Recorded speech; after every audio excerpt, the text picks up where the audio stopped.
Daesh की कैदी गुमनाम नादिया मुराद कौन? अमन का नोबेल इनाम क्यों दिया गया?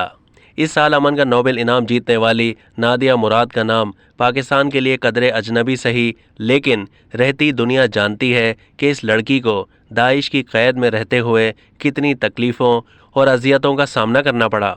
नादिया मुराद का ताल्लुक इराक़ की अक़लियती यजीदी बिरादरी से है। इसने दाइश के जंगजुओं की कनीज़ बनकर 3 महीने गुजारे। इस दौरान इसे कई बार ख़रीदा और बेचा गया और कैद के दौरान जिस्मानी और जिनसी तशद्दुद का निशाना बनाया गया।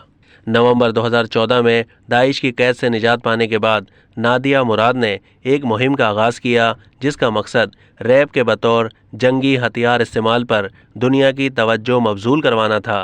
नादिया मुराद ने अपने ऊपर गुजरने वाले हालात व वाक़यात को अपनी किताब आखिरी लड़की में बयान किया। नादिया मुराद को नोबेल अमन इनाम से पहले 2016 में काउंसिल फॉर यूरोप की जानिब से वाकलेव ह्यूमन राइट्स इनाम दिया गया था। इसके बाद इसी साल नादिया को इंसानी स्मगलिंग के ख़िलाफ़ अक़वाम मुत्तहिदा की पहली खैर सगाली सफ़ीर मुकर्रर किया गया। इसके अलावा नादिया ने एक और यजीदी खातून के साथ मुश्तरका तौर पर यूरोप में इंसानी हुकूक का सबसे बड़ा सखारोफ अवार्ड भी हासिल किया था।